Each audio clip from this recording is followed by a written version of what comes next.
Oh man! Ah, dude, John, you look exactly the same. Holy shit! The same as what? The same as I saw you 17 years ago. You have not changed a single bit, man. That's good. That's good. Glad to hear it. My It's the wife Marine would, Corps. Keeps us my young. wife would argue with you, but I appreciate the compliment. You're welcome, sir. Anything for a friend and a fellow 3-8 warrior. All right, you done? Yeah, I'm done. I'm done kissing his ass right now. All right, I just want to thank everyone back. It's been a while since we done a show. 2 weeks ago, I was with my Navy buddies. We had a little reunion last weekend. Chaps was 5-year reunion for his me and reunion. my wife, and we were in Chicago. Yeah, right. That's right. So got a lot to talk about. And this is actually our first live show we've done in forever. A long time. Sometimes we do live shows here and there. Sometimes mostly it's recording. But before we get started, I want to thank everyone for supporting us. Anybody who has bought the book, From Sailor to Backyard Cook, we appreciate it. It's not just a cookbook. There's some awesome quotes in here, from some past guests from TSP. It's a very emotional book. So if you're buying this and you think it's a regular cookbook, It's not. It's not. There's cuss words in here. There's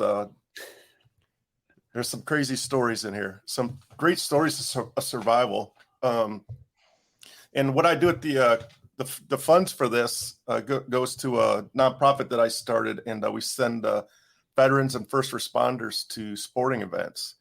We try to send them with a mentor, so they have someone to talk to for the night, and the evening is completely free for them. They don't pay for anything. We take care of everything. It's our little way of giving back. It's our way of trying to stop the epidemic of veteran suicide. It's just what we do, and that's what our show is all about. We talk about life before, during, and after, and veteran mental health, and all kinds of stuff. We get into all kinds of stuff here, except politics. Except politics. No politics. Nope. Not even allowed. I appreciate no politics. Yeah, we try not to do politics. Yeah. Politics is, you alienate half of your audience when you do that. So I don't want to get into that. I don't want to be the next Bud Light. Okay. Come on, man. You just said it. Just stop it. Stop. Oh, yeah. Okay, stop. I won't even talk about Mitch McConnell freezing at his podium. Hey, stay easy, man. Come on. I'm just kidding. Damn, freak. We don't get it. All right. So also Minutes Wisely in the nonprofit local barbecue joint stepped up big time for us. You want to talk about that for a second, chaps? Yeah, September 11th, we're having a veterans barbecue bash at Single Tree Barbecue. Charlie Eblin, the owner, operator, fellow veteran, he asked Fleek and I was like, hey, we need to do a local fundraiser for a nonprofit. Minutes Wisely, boom, came right up. And it's going to be awesome. We're going to have an 80s band, and it's going to be amazing. The Eventbrite is out. We'll send it out to everybody. Buy a ticket, come out, and have some fun. Yes, I can actually drop it in the show. We can. Comments here in a few. Yeah, so we really appreciate Charlie helping us out. Charlie's also a veteran, Army veteran. He was on a show a couple weeks ago. Yep. A great guy, and we really appreciate his help. So, and you had another event coming up too, right? Yeah, it's Operation Stand Down. August 24th, we're having a veteran meetup at the same place, Single Tree Barbecue. Starts at 5. It should be fun. Bring Marine Corps League, DVA, DAV, all the nonprofits, all the veteran organizations around. They can come and hang out and meet other veterans. And I've been to a couple, and they're fun. They're a lot of fun. No fighting, no cursing. That's gonna be hard to do. It's not like it's not like the Platinum Club outside of Camp Lejeune. Okay, it's gonna be nice. And John is smiling about that because he knows exactly what I'm talking about. A regular hangout for some of the Marines. Well, weapons company definitely. All right, so I'm not saying this. I'm not saying this just because Charlie's hooking us up in a big way, but I had his chicken wings there 2 weekends ago, and They're literally amazing. the best chicken wings I've ever had in the state of Tennessee. They're Definitely. awesome. Way They're better great. than Hooters, way better than Toots, and I'll say that. Oh. And I'll stand by that. Yeah, Toots is. I'm not impressed with Toots' food at all. Neither am I. There's another barbecue joint in Murfreesboro. They blow him away too. Slick Pig. Oh, Slick Pig, yeah. Yeah, but they're great. He's got great food there. He's got a kick-ass smoker out in front of his Yes, he building. does. But let's Thing is stop talking massive. about barbecue. Let's get to Mr. Yeah, John you want to introduce Warren. them there, chaps? No. Oh, John.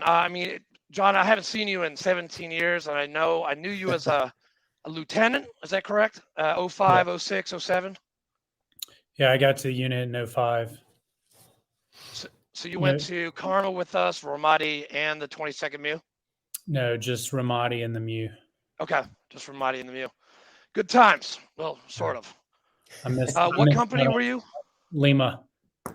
First deployment to Ramadi was Lima. I claim Lima. I knew you were with Lima Company. They moved me to 81s and Weapons Company against my will for the 2-2 MEU, but I consider myself a Lima Company guy. Hoorah. Hey, I love the Lima guys. I know Ryan Wheeler. He was Lima, and then he went to State Platoon. He was my bunkmate. He was in boot camp. I miss that guy so much, man. Damn. But sorry, segue. John, this is your show. Tell us where you're from, why you joined the best military branch of service in the world. A couple maybe cool stories and what you're doing now, and talk about your book, obviously. Sure. So John Warren, I live in Greenville, South Carolina. That's where I grew up. Very patriotic family. Sands of Iwo Jima was always my favorite movie growing up. Nice. You could always see it, like every Sunday on TBS, right? That was the rerun. Went in, was actually recruited by all of the basketball coaches at all the academies and turned them down because I did not want to go into the military. And then 9/11 happened and everything changed, and went in shortly after 9/11, went to OCS 10 weeks, then TBS, loved TBS. It was an unbelievable fun time being right there in DC. And then went to infantry officer course for about 3.5 months. Yep. I tell everyone that I would gladly go back to Ramadi, Iraq, and do full combat, but there is no way you could get me to go back to IOC. It was the best training in the world, but definitely would never want to go back there. It was worse than combat. It's a great way for the Marine Corps to make you want to go to combat is graduate IOC.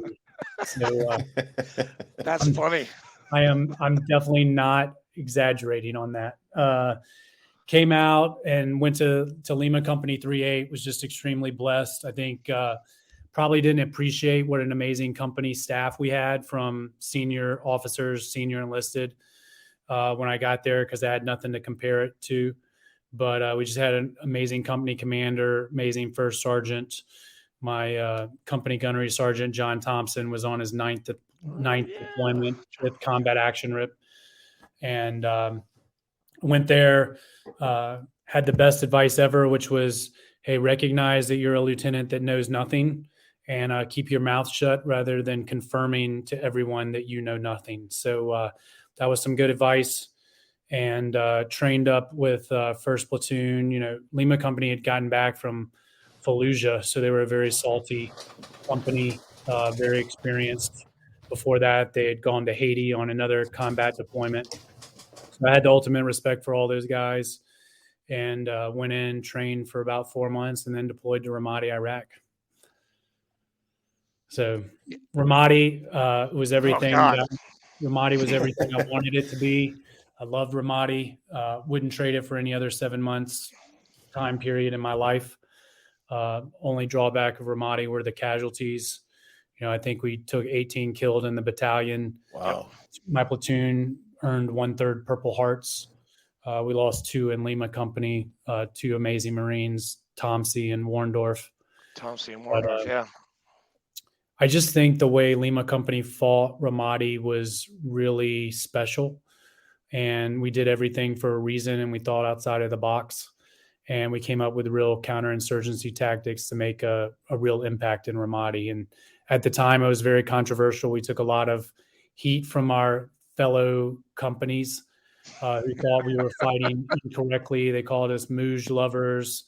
We did a census. We tried to develop human intelligence sources, but ultimately our way worked, and our sector was 90% clean of attacks by the time we left, and we kept taking other people's area of operations because our way was successful. So I learned a lot from Ramadi. It was the most impactful time for me. Just have the ultimate respect for my Marines. What a 17 to 19-year-old Marine can do in combat is just unbelievable. I mean, you don't really believe it going over. You say, how can these guys do this and that? And then they just keep achieving more and more. Their ability to endure misery, suffering. I think, counterinsurgency is such a tough combat environment because you got to treat the population so well. You got to hand out soccer balls and Beanie Babies. Don't forget Beanie Babies. Yeah, and hand out candy and be nice to the kids. And then all of a sudden, you get an RPG flying at you and you got to go kinetic. And then you got to immediately turn it back off when the combat ceases and go back to treating the population well. So the Marines performed so well. I really believe that the NCO core of the Marine Corps is the heart and soul of the Marines. That's what being a Marine is all about, is being a squad leader, in my opinion, especially at counterinsurgency level. But came back, got moved to 81s. They said that's where generals were made. I said, hey, I've got one more deployment in me, so just keep me in Lima Company. But they moved me to weapons, and then we went on the 22 Mu, which was just a huge disappointment. We didn't do anything. Nothing. It was a waste. I think at one point we were on the ship 63 straight days. We were. God. It was terrible. Just a wasted opportunity because I'd learned so much from Ramadi. I'd trained my platoon the way, I thought they needed to be trained. And we were told we were going to go to Afghanistan, and then SecDef and CENTCOM commander shot that down because it might signal, they said it might signal that we were losing in Afghanistan. Fast forward, to Biden surrendering Afghanistan, but don't want to get into politics. Right. But came out of the Marine Corps and faced what a lot of veterans face. I had just gotten married, and everyone said, hey, we really appreciate your service, but we're not going to hire you because we don't think you have any skill sets. So ultimately did a full search of what I wanted to do, what industry. Got some amazing advice from a Navy SEAL telling me to go into real estate. I'd flipped a couple homes prior to going into the Marine Corps. And ultimately, I started a company called Lima One Capital, and we did lending to real estate investors and home builders. And this was right after the financial crisis of 2009. And, just got lucky on timing. Was very blessed by that, and started a company that did lending to real estate investors. My second hire, he would have been my first, but I couldn't afford him, was John Thompson. And, John was a retired master sergeant. Again, he was my company gunnery sergeant in Iraq, and he became COO and co-founder. And we just built that thing with Marine values and Marine precision and Marine operations and execution. And ultimately, Lima One right now is over 300 people, 300 employees. We hired a ton of veterans. We lend, and, I sold the company in 2019, but before I did, we were a multi-billion-dollar originator. Wow. We built it into one of the nation's largest lenders for real estate investors, lends in 44 states. And we're the fastest growing company in our state. And it was just an amazing ride. We doubled every year. But the most important thing, I learned from that was Marine Corps values matter the most. And we hired employees based on that. And we were ultimately very, very successful. We doubled every year. And it was just an amazing run, and sold that. And I stepped away from that in 2018, stepped down as CEO, and decided to run for governor of South Carolina came out of nowhere from 0% in the polls, got in late. 3 months later, I was winning, made it to the Republican runoff, and lost by 3 points in the runoff after Trump endorsed the incumbent who had endorsed him for the presidential race. So started another company in 2021, which was Gem Mining, which is a Bitcoin miner, heavily involved in politics still, but also doing that on the side. And John Thompson, again, is COO. My CFO is a former Marine.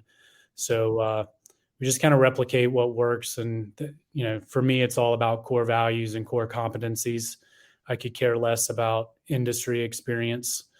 I think that's one of the worst decisions that companies make, is not hiring people, especially veterans, because they don't have any company experience. I said, hey, do you guys respect and think the Marine Corps is a great fighting organization? Oh, absolutely. They're awesome. I said, if the Marine Corps hired based on your criteria, which is all this industry experience, there wouldn't be any Marines, because no one's seen combat before you go in and get trained.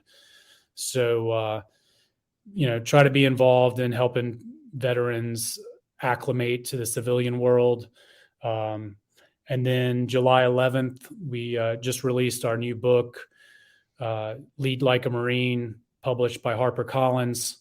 It debuted top 25 of national bestsellers. And in that story, we tell our story in Ramadi through Lima One Capital to Gem Mining, and really 9 leadership principles that really made us successful. And we tell a lot of, one of the things that we say in the book was our rise to success was anything but instant. It was a grind. It's a story about perseverance and grit and core values. And we share a lot of amazing stories from Ramadi. We tell a lot of stories from business and the lessons we learned along the way. And I guess that's me in a nutshell. I'm married to an amazing wife.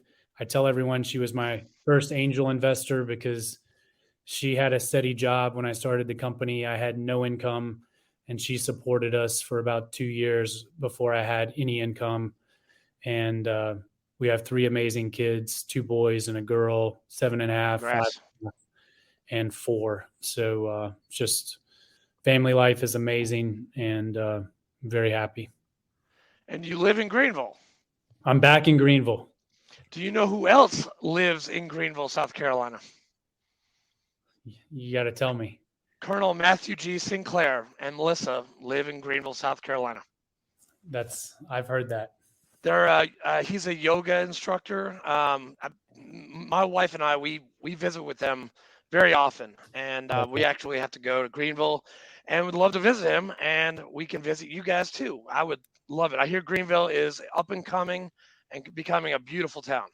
Yeah, Greenville's an amazing place. It's changed a ton since I was a kid. Downtown is just unbelievable, built around an amazing river.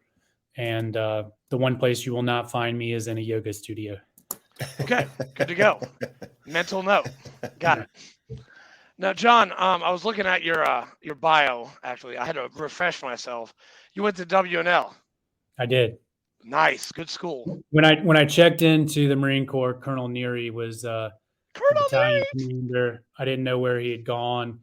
He goes, "Where'd you go to school?" I said, "Sir, I went to a little school in Virginia." He goes, "Which one?" I said, "School called Washington and Lee." And he goes, I bet you can't throw a grenade, but I bet you could build one." And I said, "Oh, you must be a VM grad, sir." And he was. So yes, class of 1989, General 1-star Neary. I guess he retired, right? He retired a couple years ago. Retirement might be that might be the official cause. It's retired. Yes, I know. I'm trying to be nice. A lot of it's like MacArthur was retired. Yeah. Well, it's just when I mention his name on my Facebook, I don't get a lot of good stuff. I mean, we say it in the book. He was a terrible battalion commander. He had no clue of what was going on in Ramadi. He had no control over his company commanders. What's that? And how did he make it so high up? Because I think this is one of the problems that I see in the military right now. We have, you know, one of the guys that I like listening to a lot. His name's Thomas Ricks.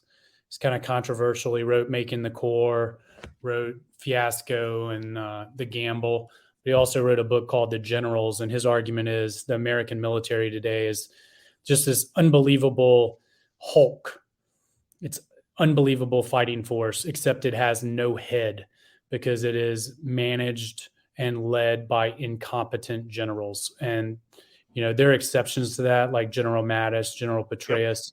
But overall, the American military, something happens, it institutionalizes the higher ups, and they can't think critically, and it's just poorly led, poorly run. And so, with that said, did you know Lieutenant Colonel Scheller? I did not. We had What are your thoughts? What are your thoughts about how he went about his exit out of the Marine Corps? I don't know Scheller, so I'm not sure what you're referring to. How he went public, and he was calling out his higher ups. He literally called out everybody all the way to the top, and basically forced them out of the Marine Corps. So I was just curious. Yeah, I mean, just look at who the chairman and the Joint Chiefs have been lately. They're all weak individuals. They're people that can't pose political threats to the president. Look at how we fought Iraq. Look at how we fought Afghanistan. I mean, these people lied to us. The civilians, like the senators, they deserve a lot of the blame for what went on there. But also the generals, they deserve as much or more blame. They lied to us for 2 decades, right? Like, hey, how's the Afghan army doing? Oh, it's amazing. It's one of the best fighting forces out there, right? 58 minutes after the Taliban attacked them, they were finished. Yeah, they folded. So, one of the things that Thomas Ricks talks about in the generals is, when was the last time a division or higher up commander was relieved due to combat ineffectiveness? Do you guys want to take a guess at that? I'm going to say maybe Vietnam. I don't know. 1971. So you think about the debacles. You think about the debacles that have transpired since 1971, and not one of them were relieved for that. So there's no accountability in the military. Part of it's the problem with, incompetent civilian leaders, but it's definitely a problem. Yeah, man. So as you can see, I'm not opinionated at all. I'm very afraid to upset people. Yeah, John, you're not going to get NJ. Well, actually, you're an officer. You can't get NJP'd. Oh, can you? Do officers get NJP'd? I know I did. I guess technically they can get NJP'd, but again, right? Like, Sergeant Major Guzman NJP'd me in 2005 for drinking in Iraq. That's a name I haven't heard for a while. I know he lives in Tampa. I guess he texts me every once in a while with like an oorah and I miss you, devil dog, and I'm like, dude, you NJP'd the shit out of me. I went back to Lance Corporal twice and PFC twice. That was your fault. It was, but I got caught. I got caught. But yeah, John, I just, I know you had some great leaders in Lima Company. Remind me, who was the first sergeant in Lima in 2006? It's Marty Fenton. Oh, okay, that's right. Yeah, first Sergeant Fenton, he became Sergeant Major. Okay. I always liked the guy, but I didn't know what an amazing first sergeant he was until I got my second first sergeant, and then had something to compare him to. And I will say that First Sergeant Fenton, now Sergeant Major Fenton, retired. He was just an amazing Marine. He knew his role. He really cared about the Marines, and he was amazing. Barella was our CEO. Barella, yeah. He's the most belligerent person I've ever met in my life, but he was unbelievable. Just a strategy of coming up with counterinsurgency tactics, and then he and John Thompson, I call him Top, they came back after Ramadi and wrote the Marine Corps counterinsurgency manual based on what we did in Ramadi. And then we had Jason Clark, who was XO. Oh He, yeah. he was a prior enlisted. That guy was the ultimate professional and just an I heard good things about him. amazing mentor. You know, I tell this story often, and we wrote about it in the book. But one time we had checked into the units, and we were 3 brand new lieutenants, and we had gotten back from a week in the field, and Clark came to us and said, "Hey, once your platoon's weapons are clean, you're good to go for the weekend. You got libo." And we were like ecstatic, right? It's going to be a 3-day weekend. So I pass off to my platoon sergeant, "Hey, clean weapons and we're out." 45 minutes later. Now, how long should it take a platoon to clean weapons? Like 2 hours? 45 minutes later, he says, "Sir, we're good to go. Weapons are clean." I was like, "Roger that." I did not inspect them. I just went to Lieutenant Clark and I said, "Hey, the weapons are clean." And then about 20 minutes later, he vanished. And about 20 minutes later, he came back and was like, "I want to see all the platoon commanders." Oh, I thought he was going to secure us. And I got lit up like I have never been lit up before. The weapons were utterly disgusting, and I failed to supervise. And, he threatened to fire us, said he would fire us if he was CO. But ultimately, he was right and we were wrong. And the thing that I remember most about that story, I literally thought, I'm like, holy cow, I'm in the fleet for a week and I'm about to get fired. How am I going to explain this to my parents? But, about 20 minutes after we secured the company, after they had cleaned their weapons, he called the platoon commanders together again. And I thought, here we go again for round 2, right? Yeah. And he goes, "All right, who's driving to the O Club for lunch?" And what I really took away from that was, hey, you can light someone up, you can hold them accountable. It's a professional way of doing it. It's not personal. But once it's over, it's over. And then we all go back, and that was something that really impacted me even today. And I think about that, and I love Jason Clark. I still am close with him. He's up in Chapel Hill now, but we just had great leadership at the company level.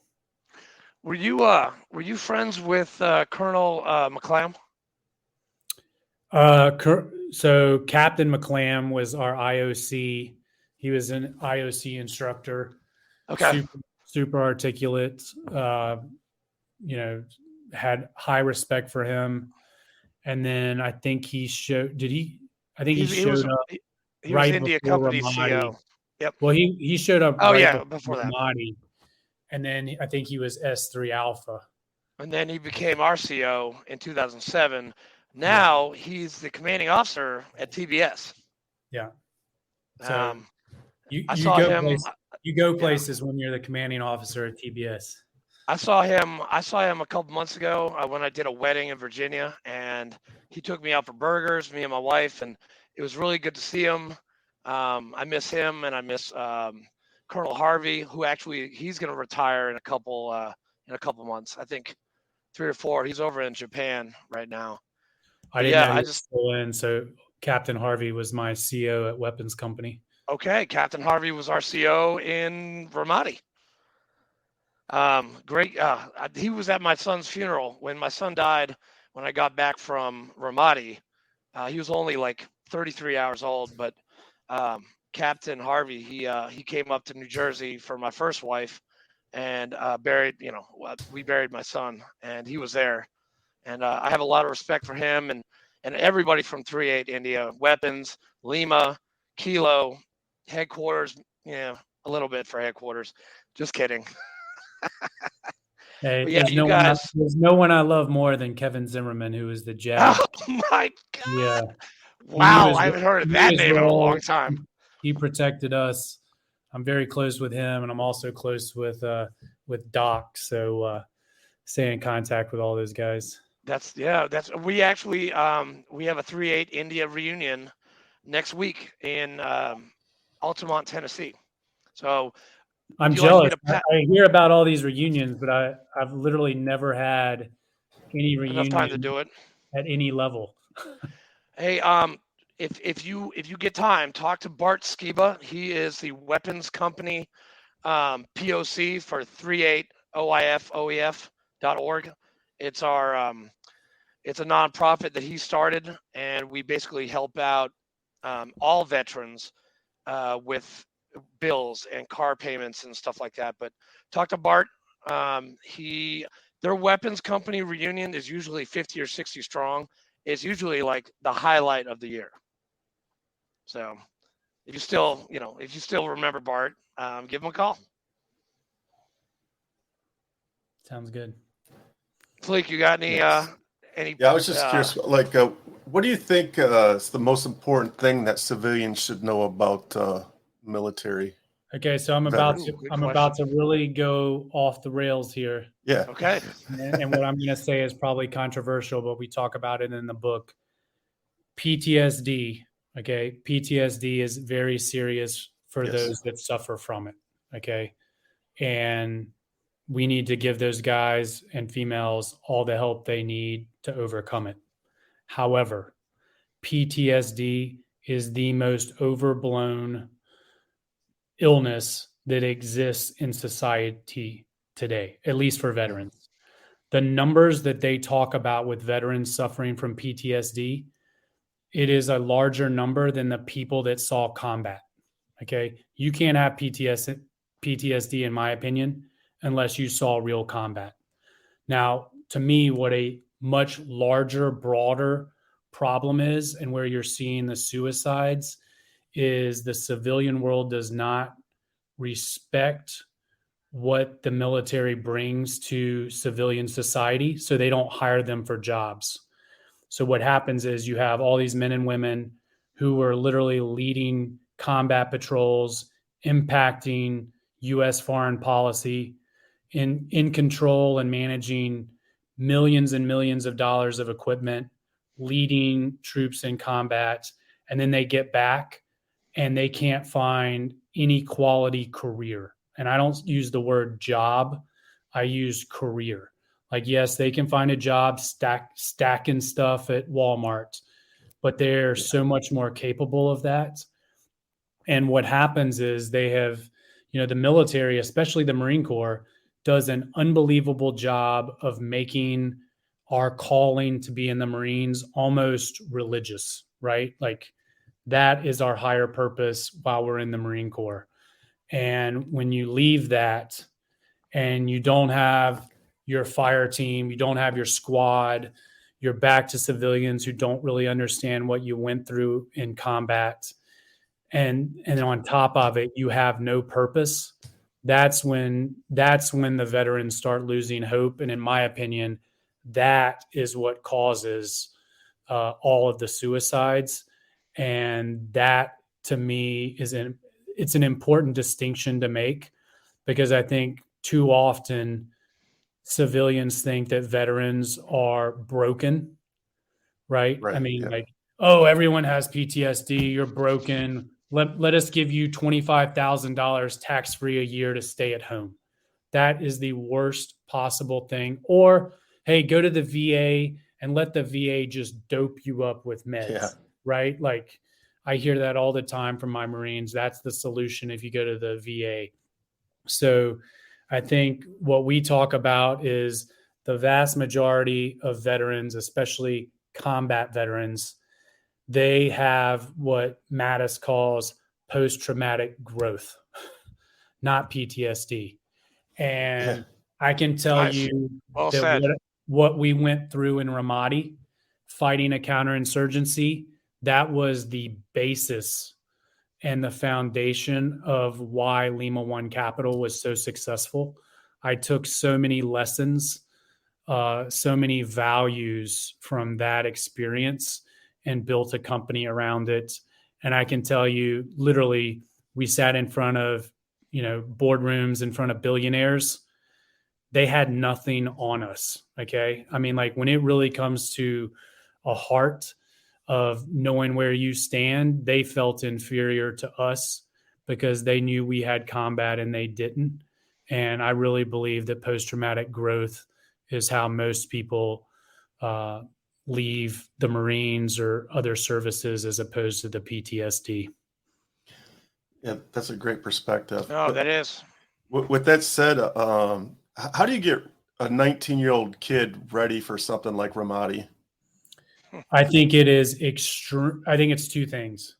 I think what the Marine Corps does so well, or did, I cannot tell you that they're still doing it right now, because I think the Pentagon is more concerned with, wokeness and feelings and and all these different things that don't matter in combat.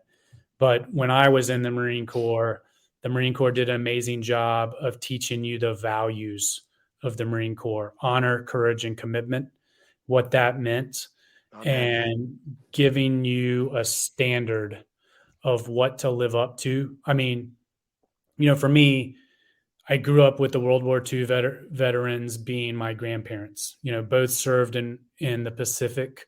One drove Marines ashore in Navy ships at places like Okinawa. The other was in a B-24 bomber squadron. I had the utmost respect for them, but they were older, and you just kind of looked at them in awe, right?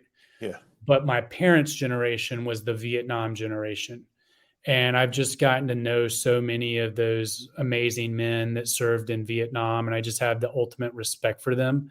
And I think in the Marine Corps, you are taught the legacy of the Corps and the standards and the people you got to live up to.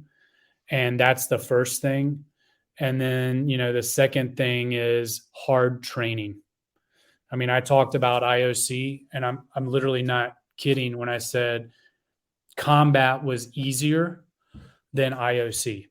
IOC was miserable. You're sleep deprived. You're hazed. You're gassed. You're starved. Like, everything that could happen to you other than like serious physical wounds happened at IOC, and it prepares you so well for combat. And I'm afraid that we're getting away from that. I mean, I even saw it when we came back from Ramadi, where, some of my Marines, one of whom ends up winning the Navy Cross, was NJP'd for hazing. Ouellette. We end the book talking about Ouellette, who won the Navy Cross, lost both his legs, called on his own casualty evacuation in Nowzad district of Afghanistan, repelled 50 to 100 Taliban fighters, called on air support while he was bleeding out. But he's punished for hazing, which in my opinion was not hazing at all. It was tough training. And, how you prepare people for combat is tough training. My sergeant in Marine Corps squad, Jeff Stockton, he did that same stuff. I was 26, and I were at CAX, and I went outside my left lateral limit by like an inch, and he grabs me by the yoke and he throws me down Machine Gun Hill, and I'm ammo bitch for the rest of the day. And that right there, and he lives in East Tennessee. I mean, I haven't talked to him in 18 years, but the training he gave me made me into a better Marine.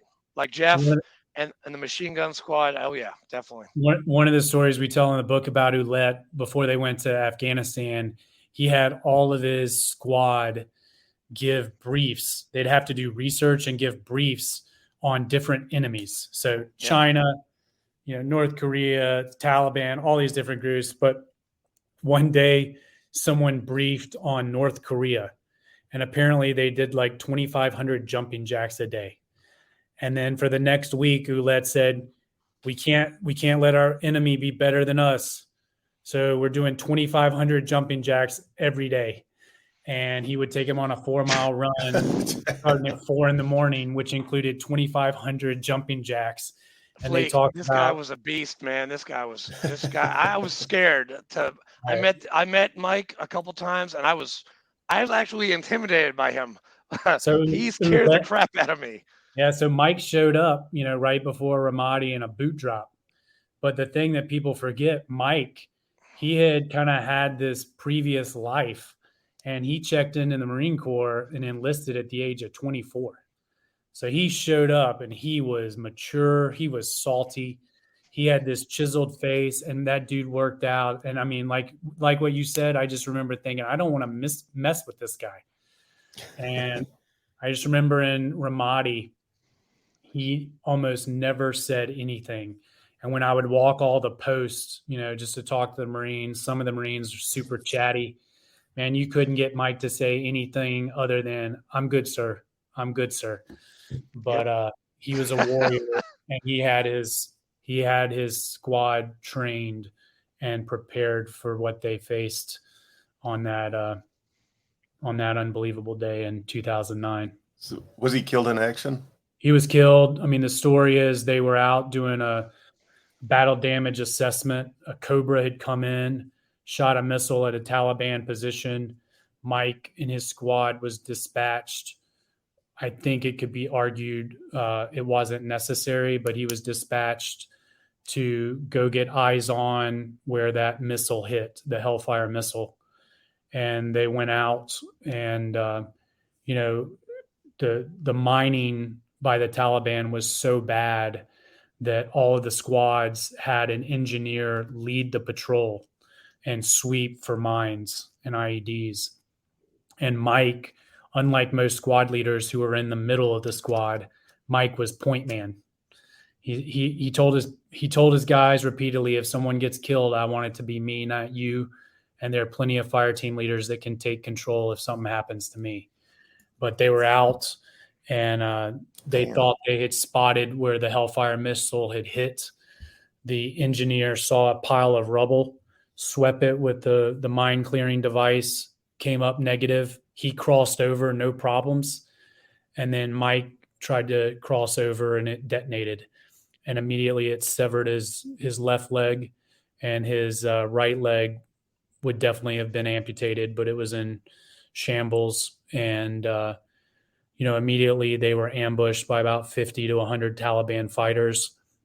Mike had 4 tourniquets put on, 2 on each leg, and immediately put his squad into an L-shaped ambush and repelled the Taliban. His company commander talked about how it was literally like a hand grenade throwing contest. That's how close they were to the enemy. Mike called on his 9 line, which is the Marine Corps casualty report. And one of my Marines, Blair Patton, who was in the Scout Snipers at the time, he was on the radio, and he said in the interview after, he talked about, I couldn't believe what I was hearing.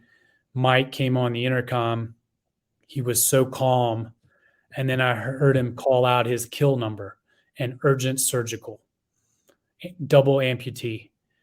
And he said, how could those 2 things be true? He's so calm, but he is the double amputee. And Mike stayed in the fight. He refused to be evacuated until he was the last man out. He actually talked the Cobras onto a danger close mission. They were too close to fire Hellfires, but he called on the guns to save his Marines. Ultimately, after about an hour, they were evac'd out with QRF, the Quick Reaction Force. And, in typical Marine fashion, they all thought Mike was going to make it, his squad, and they were super close. They were a family, and they were giving Mike a bunch of crap for his situation. And they were literally teasing him, hey, Mike, you're going to make an amazing pirate for Halloween. And talked about, hey, you're going to be Peg Leg Mike, the pirate. And, he was joking with him. He was getting on the casualty evacuation Black Hawk once they were safe. And one of his fire team leaders came up to him, and the last words that Mike spoke to his squad were, tell the guys I'm really proud of them. And his fire team leader said, will do. You're going to be okay. Can't wait to see you. And Mike, unfortunately, died on the bird, but he won the Navy Cross for that. And it's just an unbelievable story. I was actually in New Hampshire last weekend with Mike's sister, Michelle, right? Stephanie, and had breakfast with her. And she was she'd actually never heard the entire story put together until, it's never really been published in that in depth as we did it in the book. And that's how the book ends in Lead Like a Marine. It's called Lead from the Front. And we tell Mike Goulette's story. And it was just amazing I talked to her many times going back to 2009. I couldn't make his funeral because I think it was 2 days before my wedding. But, I've stayed in contact with Stephanie since then, but it was really great to meet her for the first time in person. I've never really heard that story. I know I ordered your book, and I'm glad you told me that story because I know there's the NCO room is named after him, or it was. I know it's moved somewhere. I think I don't know where it got moved to. I thought it was the School of Infantry at Camp Geiger. Yes, yeah, it was. That's the room. Yeah, that was the room. But in telling that story, what we did, we tracked down all of his squad, and some of those guys.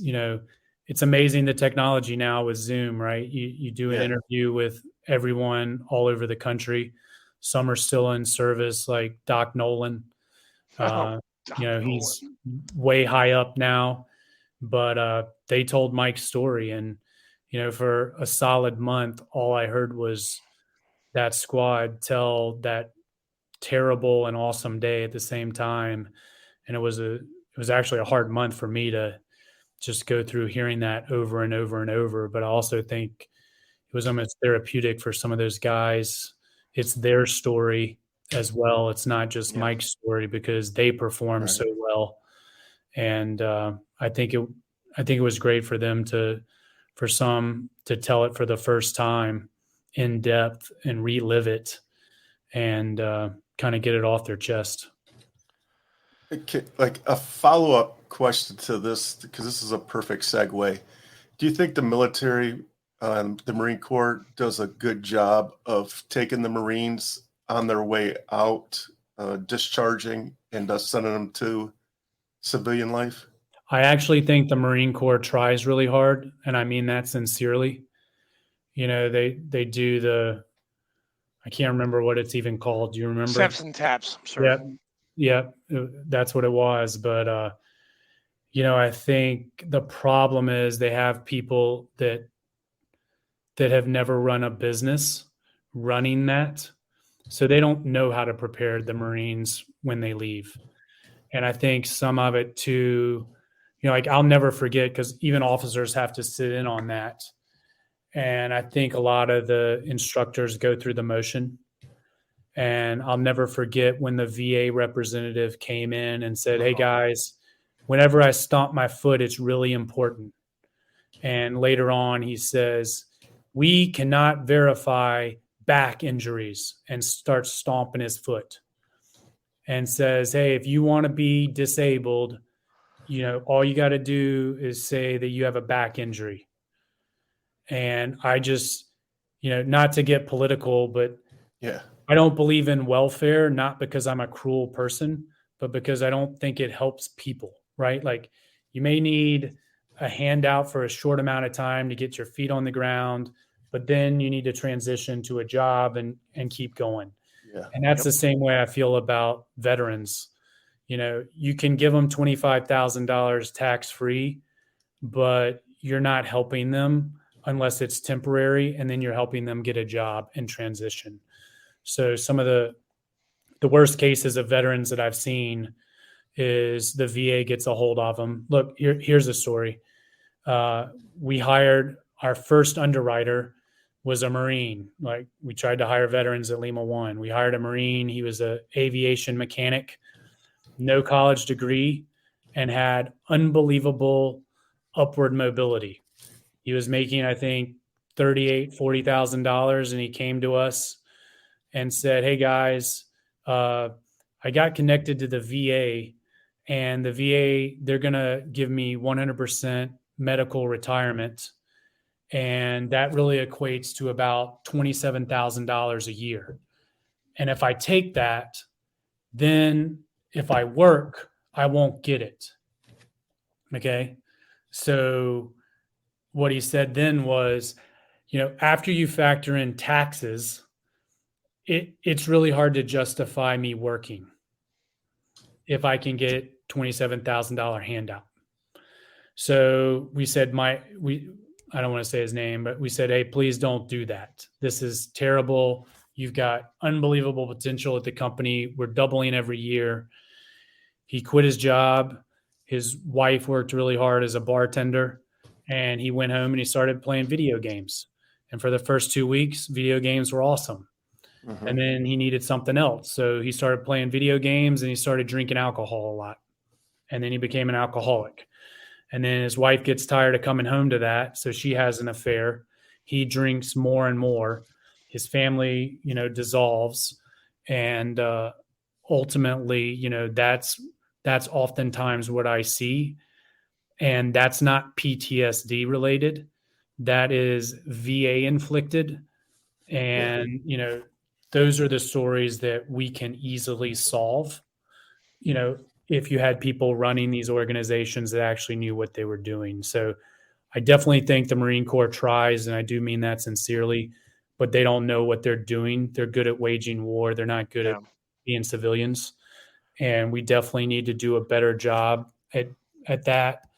I've heard recently, though, that there are some programs coming out from the Department of Defense that's better, including a apprenticeship. I think it's a 6-month apprenticeship. Apprenticeship, yeah, that'd be awesome. And I've actually had like 3 veterans talk about that within the last month and saying it's a great program. So hopefully they can do something better than they were doing when we came out.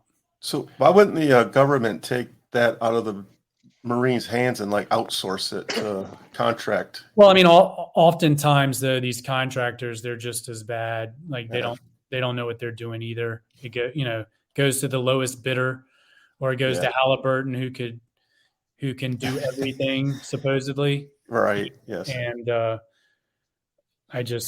I think oftentimes they just do a poor job of awarding these contracts to people that actually know what they're doing. It's almost like half the colleges that I deal with, when they talk career services, it's like, hey, have you ever held a job, in the real world? No. Okay, then how are you going to help your college students transition to the real world? You don't know what the real world is about, right? It's like the same thing with a lot of these entrepreneurship centers. And it's like, hey, what company have you started that's grown into a successful business? Oh, none? Then why are you heading up entrepreneurship, right? And that's the same thing it is in the military. I got you. All right. Well, we're pushing on an hour here. Do you have any inspiring parting words for us?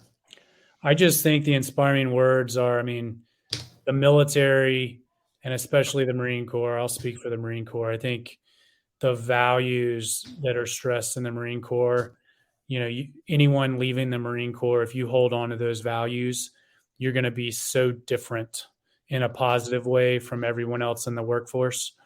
And you may get 1,000 no's, but if you got the grit to keep going, you're eventually going to find someone that says yes, and you're going to have such a leg up on everyone out there. It's just amazing, to see what Marines can accomplish and veterans when they're really given the opportunity. So I'll leave you at that. All right, excellent. Hey, John, I want to say thank you. And the most poignant thing that I'm going to take away from this, you said a lot of great stuff, but finding a purpose. That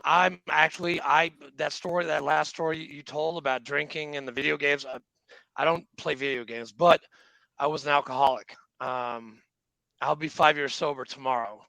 I found a purpose. The VFW, Marine Corps League, Irreverent Warriors, AA, God, my wife, my support system. And now I get to help veterans. Like Fleek, Fleek was my past post commander. I've now been the post commander 2 years in a row now. I'm a VFW state chaplain 4 times in a row. And it's because I love to help people. And I found a purpose. And when you don't have a purpose, you're lost. You don't know where you're going. And that Yes. was, I think, the most poignant thing that you said tonight was finding a purpose. And I Yeah. really appreciate that, what you said. I really do. I appreciate what you guys are doing. And I think, my wife gets on to me sometimes because she says, "Hey, are you going to help? You're going to do this, you're going to do that." And I said, I'm looking for scale, right? I want to influence the most people. And she goes, if you just started with influencing one person, Yeah. that's better than always looking for scale and not helping anybody. So I think Exactly. appreciate what you guys are doing. Thank you, John. Fleek, do you have any saved rounds or anything? Nope, I'm good, man. I just want to John, thank thank you John. from the bottom of my Thanks heart. for everything. And Fortuna Favit Fortibus. Yeah. That's right. Have a good one. I Yes, appreciate Thank you, it. sir. Thank you for your service too. All right. Semper See you Fi. guys. And